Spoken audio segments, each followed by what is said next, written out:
Did you plug in this part? Did plug in that part, bitch. Welcome. Hey, welcome to Radically Honest. We're scrapping. It's been a rough morning setting up for this podcast. Yeah, it's all Gaia's fault. All Gaia's fault. No, Princess over here needed to not have too much glare because she needed to wear glasses. So we had to reset up the whole thing, which is fine. But we still had glare anyways. Right. Okay, so surprise. Surprise, we're together. Those of you who are listening, we're actually in the same fucking room. It's a rare occurrence, but yes, we are in the same room. So plug for your membership because like people need to see the boobies.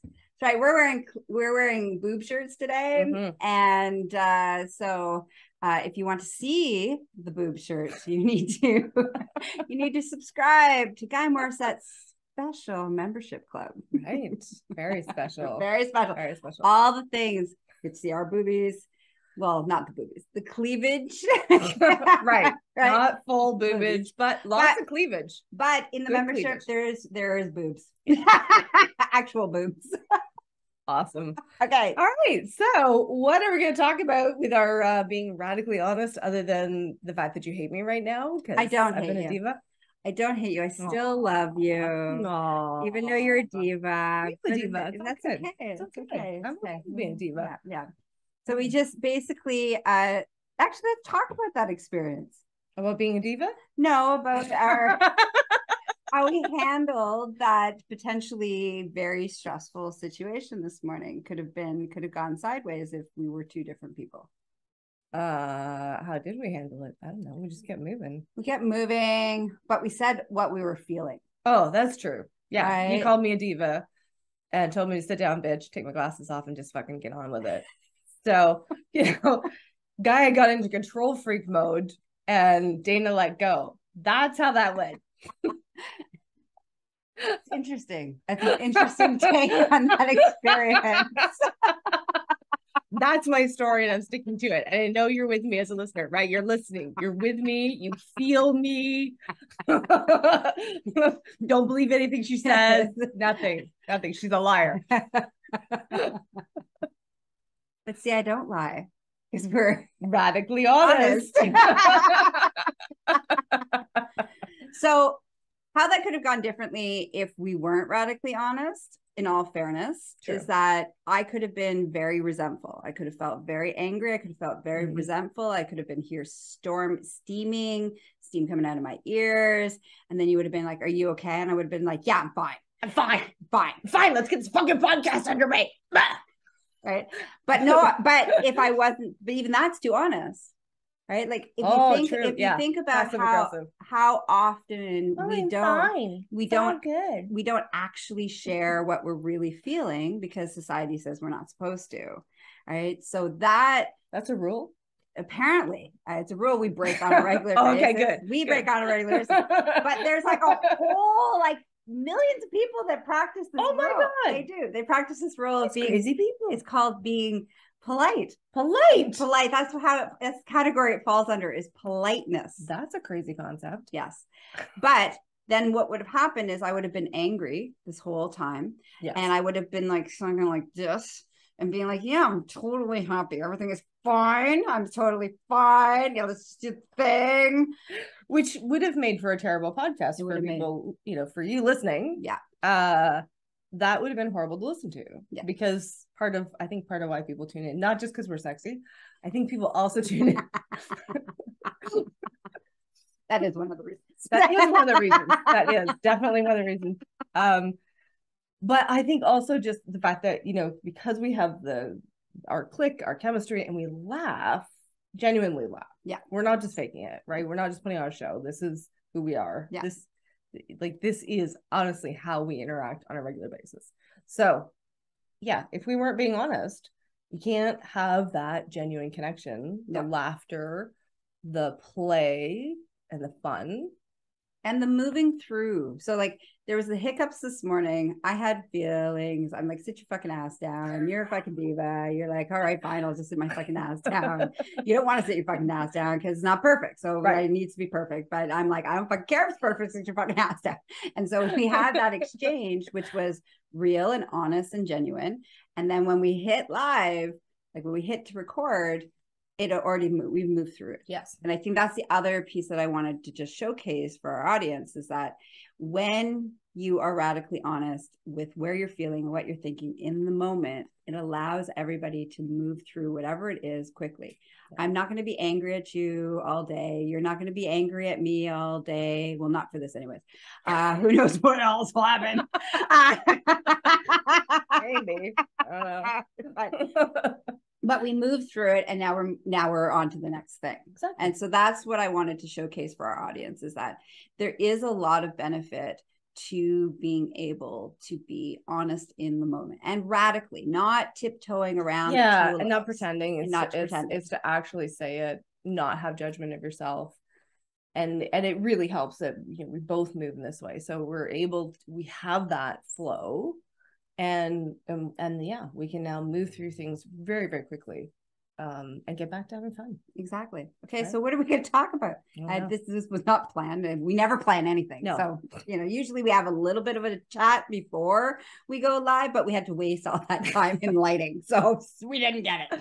Diva, somebody was a diva. So what do you want to talk about? You've been on quite the adventure since last week. Oh my God. Because last time I talked to you, I was in buttfuck Renfrew, Ontario. That's right. In this really interesting location. So since then, I have had an epic adventure up in the super sexy Montreal, Quebec, and I have done all kinds of things, most of which we're not going to get into, but maybe we'll share them for the membership. Exactly. I can do that too. Although I'm not getting anything off of that, You could if you used your affiliate link that you have. Oh yeah. We'll talk about that later. Okay. So yes, Montreal, I attended the Montreal Fetish Weekend. And we had talked in the last episode, we had talked about my starting to kind of look at opening up the dom side, maybe the pro dom. Of course, somebody over here has been like using her influence to push me that way. Not, it was definitely not the influence of my boobs. No, we don't go there. No, so put out. Well, for me, anyway. For her. There's other people that will disagree with you. Ask the people of Montreal. Okay. Sorry. Okay. Getting steamy in here. Okay, so Montreal Fetish Weekend. So I went with the intention of really leaning into the dom side and activating that, that energy, that sexiness, and it was really amazing. I'm sorry, my brain is like spinning in all different directions of all the different crazy stories from Montreal. Which is too hot and steamy to actually. Very hot and steamy. Yeah, so you're gonna have to wait for membership, and you're probably gonna have to wait until she finishes her book. Yeah. Yes. And who knows where else I'll put the extra steamy segments. Yeah. But we'll keep you posted. Yeah. Okay. Stay tuned. So I would like to I would like the audience to learn about, for you, your evolution in your sexuality. I think that we don't need to go into. It's probably, that's, I think, the most important piece of being, because it was hot and steamy, but you had to work through a lot of stuff to be able to show up, to be there, to lean in, to make sure that you felt safe. And like there's a lot of pieces in that to like really drop into owning your sexuality, owning your sexy self. So I think the other thing that I want to share, in setting this up is that, like, so what are we talking? 2.5 years ago, I wasn't even having sex. Yeah. So this is where, like, just to kind of put it in perspective, it's like where I've gone from a sexless marriage, not having sex. I had shut down all my sex drive. And then you and I started to look into this about 2 years ago. I think it would be 2.5 years ago. I finally started to open that door and really started to heal the pieces and look at, another layer of my sexual trauma, moving those pieces out, embracing it. And then, of course, as I started dating again and started, moving in that way, by the way, my ex and I had an open marriage, just a disclosure on there. Yeah. In case you're wondering, I wasn't cheating with it because we're radically honest, right? Yeah. So I started opening that door again, and then realized, oh, actually there's some things there with the marriage. And so part of my shutting down my sexuality, shutting down my sex drive, was so that I didn't have to look at the marriage. Fast forward, now separated, in the process of getting divorced. And in leaving that relationship, now I've been starting to really lean into, okay, how do I allow myself to feel pleasure? How do I allow somebody else to pleasure me? And of course, you've seen through the evolution of each time I'm like, this person's like, it's okay, but no, I want better. And I get something better. And then I'm like, well, and nope. I think I just want to just take a moment for a second here to say that I want better is different than it's not so much that you're like, I want better, it's that doesn't serve me. Yeah, right, because I think that's a really it is an important piece, especially energetically. It's like, okay, that was good, and now I see that this piece is missing. Yeah, right. So I would have like I'm trying to think, like one of the earlier lovers, he was attentive and it was great, but he still had a lot of his own emotional baggage from his relationship, which had ended like 4 years prior. That doesn't work for me, because of course you and I, we do tons of work. So it's like, okay, it's good, but not all of it. And so then, putting out there of like, okay, so I want somebody who's a good lover and has some of their stuff together. Yeah. And then, we just keep progressing in that way of saying, oh, what's missing? What else can I ask for? And having that expectation of that there's an abundance, and that there are people who move in the same way that I do, in this non-monogamous, open, honest, dealing with their stuff, have their shit together. Actually, I really want to talk about that, because I think that's an important piece around scarcity, right? That scarcity. It is a scarcity thing. Around, like I need to settle for this person because it's as good as it gets. What if I never find another one? It totally is. It plays into that whole, are you willing to think in terms of abundance? Yeah. And are you willing to choose what best serves you because it best serves you? And I think that's a big piece around in all capacities of our life, whether that's our relationships, our sex lives, our friendships, our family relationships, our work relationships, our career, all of it. It's like we move from this place that we're only allowed to have so much. And so you just better, because you can't have it all. You're not allowed to have it all. You're not supposed to have it all. There's like, this is pretty good. So this is not bad. Right. Like I can't tell you how many clients I've heard say, well, my relationship's okay. He's okay. Our relationship's okay. He's not abusive. We don't fight. We're financially really good. Yeah, it's okay. He's a good father, or she's a good mom, or it's okay, because it goes both ways. Like, I've heard it from both of my clients, right? Is that we stay in relationships because it's just okay. And thinking that, well, that whole model, like I know I bought in on this whole idea of that relationships are hard, and you're going to have to accept some challenges, and it requires compromise, and yes, and not as much as what I had been putting up with. Yes. Especially now, as I'm starting to ask for more of what I want. And of course, in doing that, in these, what I will call up levels, I am getting a lot more forthcoming in saying, this is what I want. This is what I expect. And if you're okay with that, then we can proceed. Which brings us back to our title of our podcast. Radically honest. Radically honest. Yeah. Without that radically honest thing in the beginning, right? So saying, hey, this is who I am, this is what I do, this is how I move. Are you good? Are you cool? Do you want to come along? Mm-hmm. If you don't do that, people can't make that decision. Right. And so, and the only way you can know that is if you know yourself. So it's about that being radically honest with yourself. Yeah. And then radically honest with other people that come into your life. And again, we're talking about relationships, intimate relationships, but that applies to every relationship that you have. Every style of relationship that you have. It's like across the board. Otherwise, what happens is that everybody is moving from their own stuff. And we all know we all have stuff. All of us have stuff. It's okay to have stuff. Even us, we have a lot of stuff. I don't know what you're talking about, guys. Own it. Own it. I am perfect. I'm good. I'm good. It's so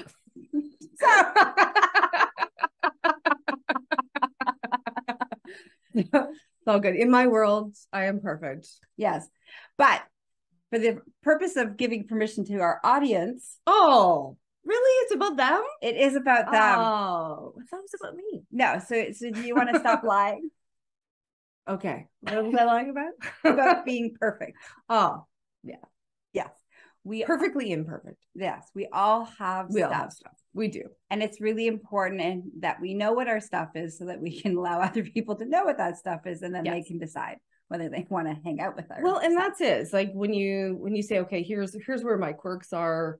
I'm owning it. This is me. This is the things I'm working on. But it becomes an invitation to say, you know, do you want to come along for the ride? Here's the good, the bad, and the ugly. Exactly. You know, all of it. Because when somebody comes in and they know what they're in for, then they can say yes from a place of full disclosure, full understanding. Yeah. There's another word that I'm thinking of, but I can't find it. But that's crucial. Yeah. Right. And even sometimes when you do that, because I practice that, that's how I move all the time. Everybody comes, I give them a disclosure. Like, here's the warning. Here's the content warning that I come with.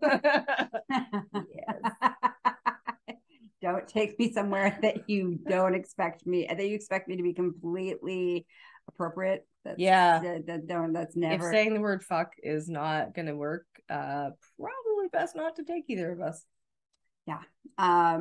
You know, except for when I'm around children, I seem to be able to not swear. I have programming all the years of teaching children to not swear. As soon as a child is in my presence, I become, my vocabulary changes, but I still say things like fart because it makes children giggle and bumps. It also makes children giggle.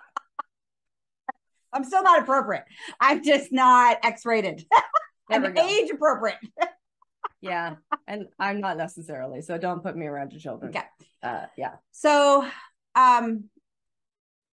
what else do you want to talk about from that perspective? So we did, we need to kind of circle back on the story. Exactly. We left them hanging, did this big pause and interruption. Yes. Back to the story. You're in Montreal. Go. Okay. So I drop into Montreal and I'm set to go to the Montreal Fetish Weekend. And the first thing that comes up for me is embracing this piece around how I dress.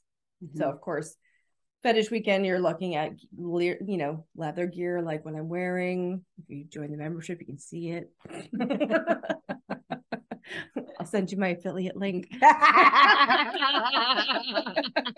Oh, now she's going to use it. Yeah. And so that's the very first thing that comes up is, so for me growing up, I ended up with a very strong imprint of wearing something sexy leads to being assaulted. Yeah. And that it's not okay to wear something sexy. It's not safe to wear something sexy. And so that first night, my goodness, I called Gaia the next day. I was like, I was freaking out. I was so uncomfortable. I'm walking in the street and I'm thinking that I'm not safe. I'm feeling like all of a sudden I had been walking around downtown Montreal by myself up until that point, having a great time. Yeah. But as soon as I went and put my sexy corset on yeah, and walked out on the street, all of a sudden, all of these pieces came to the surface. Yeah. And I really started to, you know, to feel all of those. So of course we leaned into that the next day, moved that out. And then the rest of the time I was able to go out and be that confident, sexy self, really embracing it, leaning into it. And of course, Montreal is a great city to do that in. Like, they just don't even blink an eye. No, you know, like, oh, look, the Kingsters are out. It's like, oh, it's another person wearing almost nothing. Yeah. Okay. It's a Tuesday. It's a Tuesday. Exactly. Montreal's great for that. Yeah. Like, oh, you want to wear a hood walking down the street? Oh, okay. All right. Hey, cool. Have a great day. Have a great time. You know, it is a good city to explore that. So that was one of the big pieces initially. And then what was next from there? Then I think the next pieces was to really start leaning into the Dom energy. So I was going to the different events and things, and instead of me dropping into, you know, sexy, playful, picking somebody up, taking them home, I was really looking for play partners to top and to activate that piece. So I actually had 4 days with no sex. It's good for her. So carry on. Oh, she's so mean. 4 whole days. No. I am in my dungeon. That's true. So that was really good because I got to play with a few people that allowed me to see that if I'm topping somebody who really enjoys it, right, that they're like loving it, they're getting turned on, then I got more turned on. And so having that contrast, because, you know, we got to back it up. I had some people that I tried playing with that were not kinksters, that were not part of that whole thing. And they weren't really. It was like, I was thinking, oh, maybe I don't like this anymore. And then you said, well, I think you need to find somebody who actually enjoys it. I'm like, oh, okay, well, let's try that. So yeah, I found this great little gay guy at the one thing. Oh, he was so cute. Just so cute. I give him this big spanking up against the side of the pool. There's a pool. They've turned it into a dance floor. It's so cool. And he's just having such a good time. Later, he tells me that it's like the first time he felt aroused by a woman. Wow. Nice job. Right? Nice job. But it was fun. Like it reactivated that piece of where I could lean into just being playful. It's sensual, it's sexual, but at the same time, I wasn't engaging with sex. I didn't even kiss him. It's like, it just was this beautiful moment. I'm moving on. And then another fellow that I also topped it another night, again, the same thing, just really leaning into that experience of seeing where I could take somebody through these tools, through the spanking, through, you know, and really leaning into it and what that activated for me. So of course, since then we've been working through the I'm a sex worker and I'm okay with that. Almost there. Almost there. I'm so proud of you right now. I did not think you were going to bring that up on the show. I was like, wow, you go, girl. Yeah. So having seen what this activated, how much fun I had with the various people playing, yes, I am now part of the dungeon team. Oh wow, she just admitted that. She didn't tell me. She hasn't really owned it. This happened right now. Live. Oh, well, welcome to the team. Thanks. And we'll talk about what that looks like after we get off the show. Yeah. Surprise for me. Surprise. Although Madame K is going to be over the moon. I know. Hey, Madame K. She predicted it. She did. So yeah, so I'm really proud of you all the way around. Like, just like you've really leaned in, and as somebody who's, you know, been along the ride with you, it's just been incredible. And full disclosure, when we first became friends, she wouldn't even let me talk to her about sex. No, I didn't want to hear about the sexcapades. I didn't want to hear about sex. Stop. No, I was totally triggered. Yeah. Totally seriously triggered. Yeah. I mean, she did well of trying to not be judgmental when I was talking about my sexcapades. Almost. She did well in a lot of ways. Yeah. But it was very clear that I was not to poke and prod about her sex life in any capacity. No, we're not going there. And I have to say I'm very proud of myself because I would never do that. I would have poked and prodded. But I felt like at some point when you were ready, because we leaned in and you leaned into so many other places, that I knew that there would be this one day where you'd be like, all right, I'm ready. Yes. And it happened. I was so happy. I was like, yeah. And now I won't shut up about that. Now I can't take her anywhere. She's like worse than I am. Everything. Oh, it's like a penis. Oh my God. Sex. Penis. Make it up for last time. That's true. So I'm really proud of you and your continuing evolution, and I am excited for what you're going to bring to the world of helping people open up into their sex power, their sexual magics, their surrendering, their self-acceptance, all the pieces that you now have activated within yourself that you will be able to help activate with the world, for the world. That's it. Because it is, for both of us, there is this piece of like, we do our own work so that we can take people on the same journey, right? So I can only take people as far as I've gone. Yeah. Well, I continue to push myself every single day because I like this. Yeah. Strange. Crazy. I know. We're this extreme personal growth junkies. Extreme personal growth masochists. I think. Yeah. Okay. So would you like to push and prod at me now, or are you done? What do you need? What do you want? I don't know. I like it being all about me. I know. Last show was mostly about you too. Was it? I think. Well, I got a lot going on. Yeah.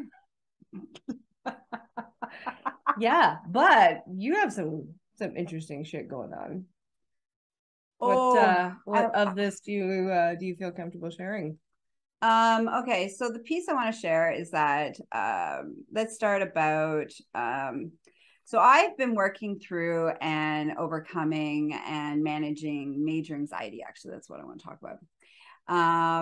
And this time of year, so for listeners who listen to this not when it's actually airing, it's October. It's coming into October. And I have, with my background of sexual abuse and satanic ritual abuse, this is the worst time of the year for me, basically the fall. And so every year I go into this hibernation mode, survival mode, healing mode, just really bringing everything in to basically survive. And this year I'm like, I'm going to conquer. So I've kind of switched a little bit out of the survival mode into the conquer mode, which makes it more difficult in all fairness, because now I'm not just using my coping strategies to survive. I'm leaning into how am I going to thrive? How am I going to conquer? How am I going to look at stuff? So I've had to look at a bunch of stuff, really uncomfortable, but I'm doing really well with it.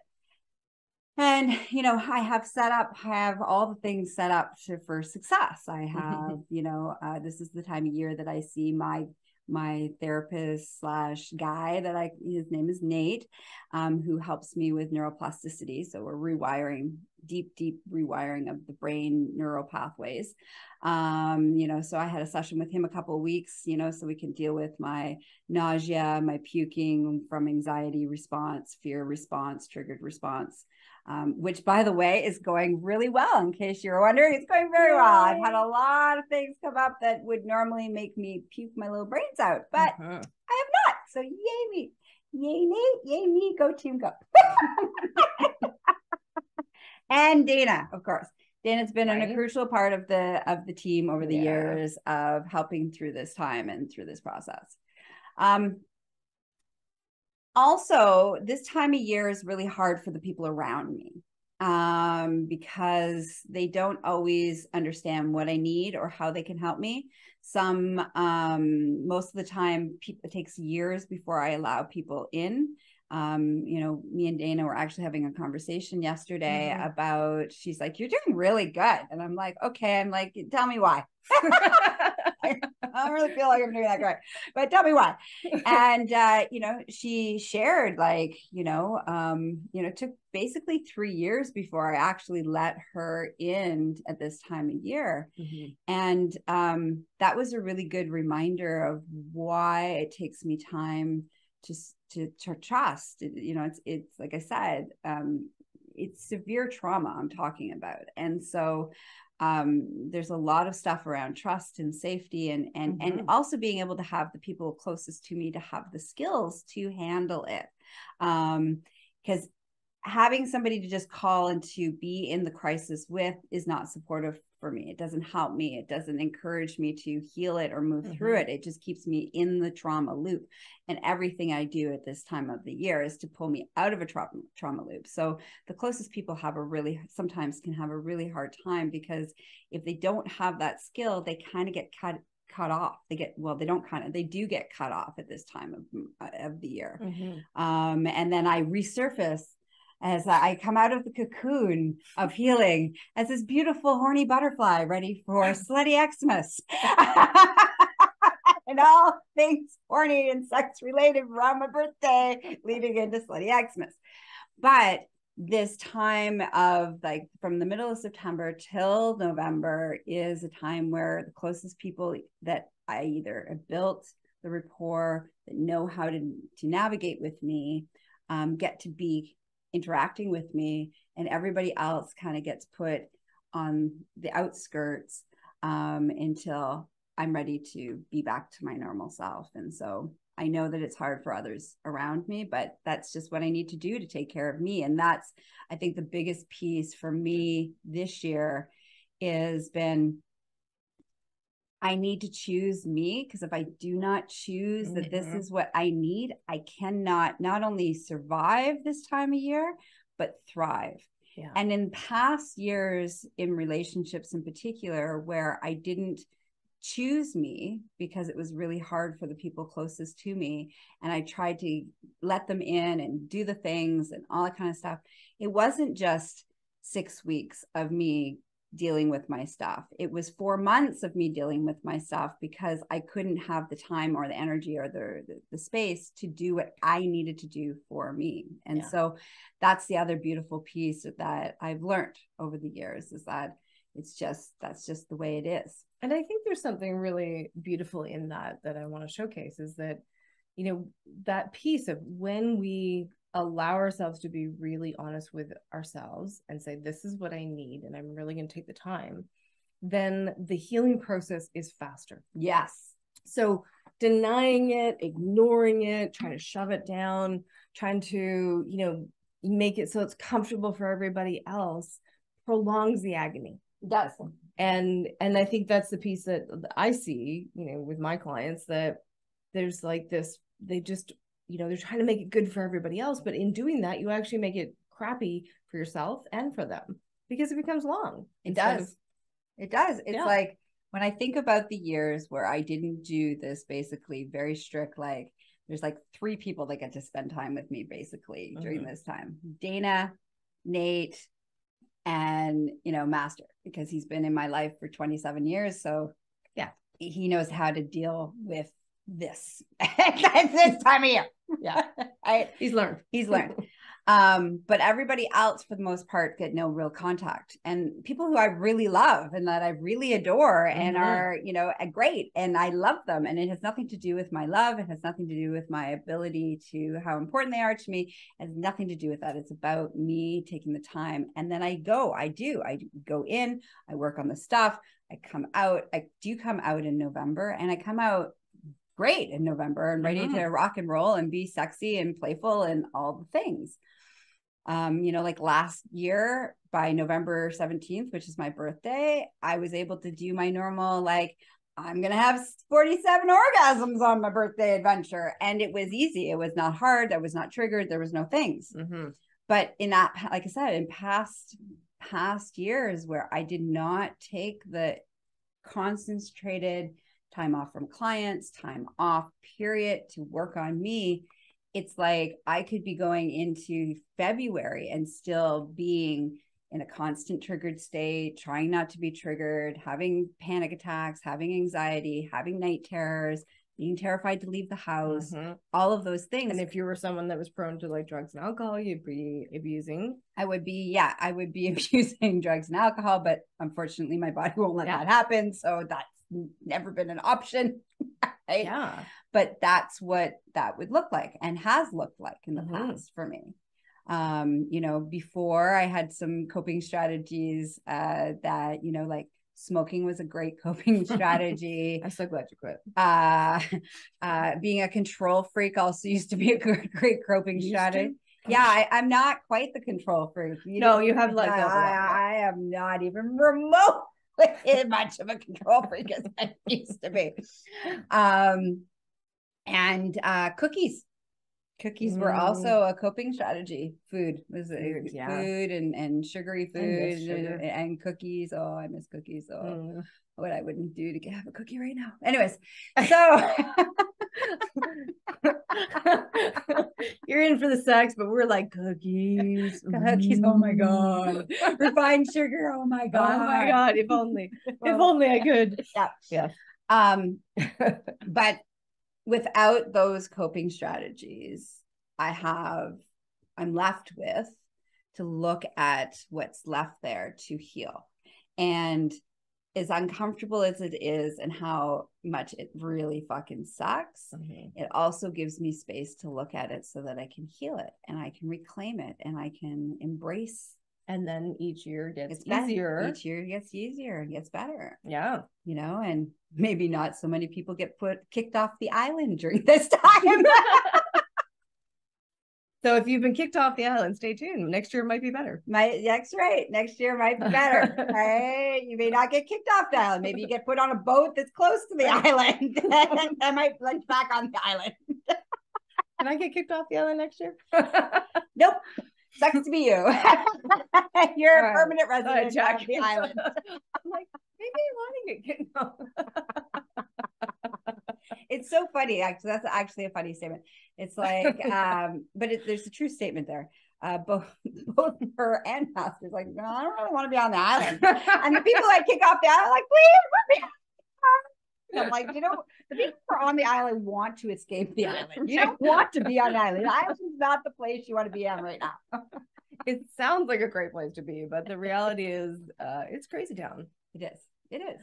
But I would not stay if you weren't continually improving. Yes. If it wasn't a matter of each year, I could see a definite growth and change. Yeah. I you know me, I'd just be like, okay, you're not changing. I'm out of here. Yeah.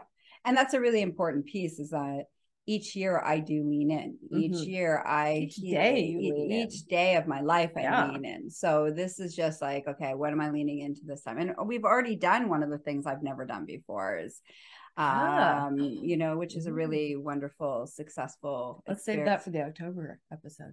All right, so you'll find out next time. The last thing that I wanted to share about honesty. Should I be afraid? I'm thinking I should be afraid. No, you're fine. You're fine. Okay. Is that I am really incredibly grateful that I've had Dana as my honesty buddy, basically. Our accountability honesty. I know you hate that word, but our accountability honesty buddy. Where we really call each other out on each other's shit when we don't even want to hear it. There's so many times when we're talking where it's like, I want to fucking hear what you're going to say. and the other person's like, I know you're not going to want to hear what I have to fucking say, but I'm going to say it anyways. And then the other person's like, fuck you, I hate you. And the person who said the thing's like, yeah, I know, that's okay. Carry on. All right. But it still needed to be said. Yeah.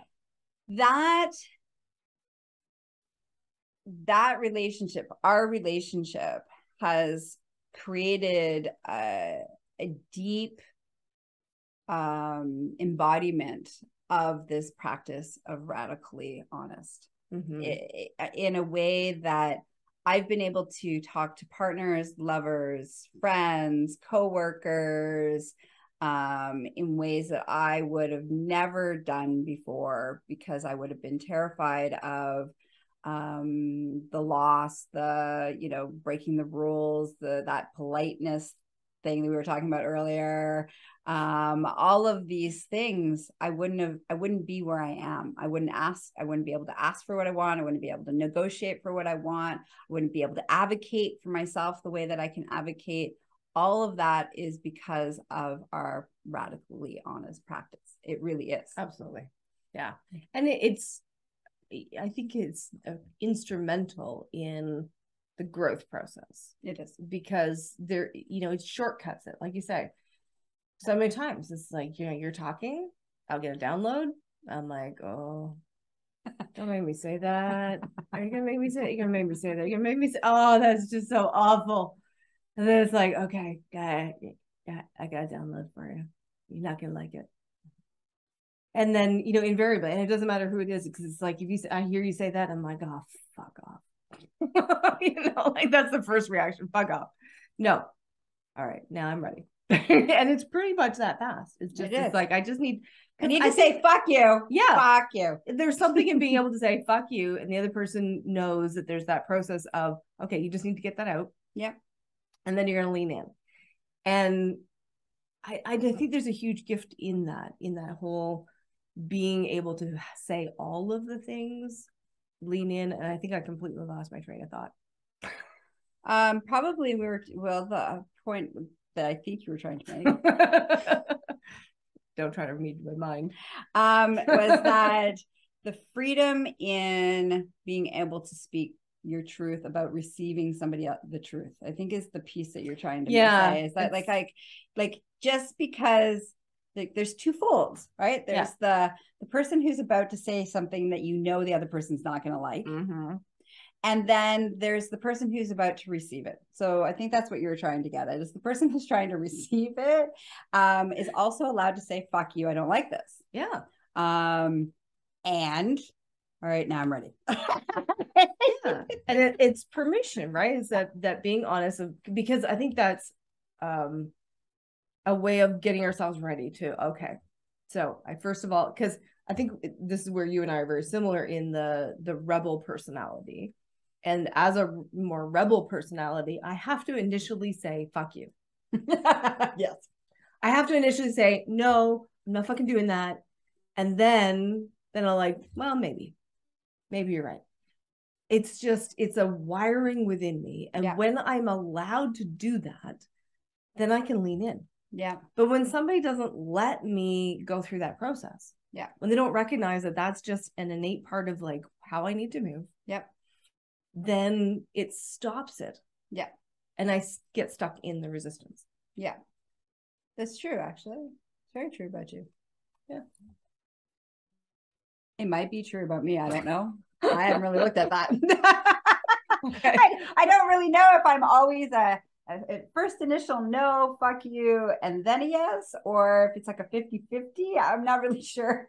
We'll make some notes and get back to you. I gotta start. I've never looked at it, so we'll have to collect some data. Okay. Stay tuned for the October episode. Collecting the data. Or November. We might need data through. Yeah. So, but yeah, I think that's a really beautiful piece, is that it's not just the delivering of honesty, but it's also giving the person that you are being honest with allowed a reaction. They're allowed to react. They're allowed to feel what they're feeling. Mm-hmm. They're allowed to even disagree with you. Mm-hmm. They're allowed, the allowing part is the crucial piece of it. Absolutely. And there's been many a times between the two of us where it stops. The conversation at that point will stop. The truth is given. The person's like, fuck you. Yeah, I know. And I'm not going to look at it. And there's been times both of us are like, yeah, we're not going to look at that. Yeah, I'll get back to you. And the other person's like, okay. And that's it. Yeah. I don't have to push the issue. I don't have, because it's not about me. And that's the other piece, right? Is that there's a respect of boundaries. Yes. We've talked, we've spoken, we've said, okay, this is what I need. And I think also there's a layer of, I know you're going to circle back to it. Like if you say no or I say no, we're going to circle back to it. Yeah. But it's okay to say, no, it, like, yes, I get it, but I'm not ready to look at that right now. Yeah. It's okay to not have to deal and process with all your shit all the fucking time, because, you know, there's a lot there. You don't have to do it 24/7. Yeah. But even, and I think this is a really important piece, even if the person that you're giving the truth to is most likely never going to circle back around to that thing, it's still important to respect that boundary. Absolutely. That's something that it's taken me some years to grasp and to learn and to respect. Because I felt like, well, you're not looking at the truth. You have to look at the truth, that you need to look at the truth. You're not safe if you don't look at the truth. Like, there's been a whole bunch of stuff on that piece for me. And the reality is that it's not my business if somebody, my role is to share truths and then allow people to look at it or not look at it. And once I share that truth, my part's done. Yeah. And here's another even you want to move from a place of consent and ethics, you don't have a consensual, non-consensual relationship like Dana and I do, who we already made that agreement a long time ago. That was not a good choice. Is that it's even important to say, hey, I have something to say to you that you may not like. Is it okay for me to share? Yeah. And I think that's also an important piece of, and like I said, unless we ask pretty much every time. I can't even think of anywhere we have not asked first. Between you and I? Yeah. Are you talking? We never ask. You're a liar. Yes, we do. We don't ask.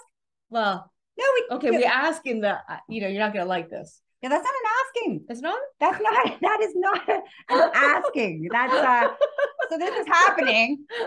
That kind of like, ouch is not a safe word. Ouch is not a safe word. Like, that's not asking. That's this is going to happen. Brace yourself.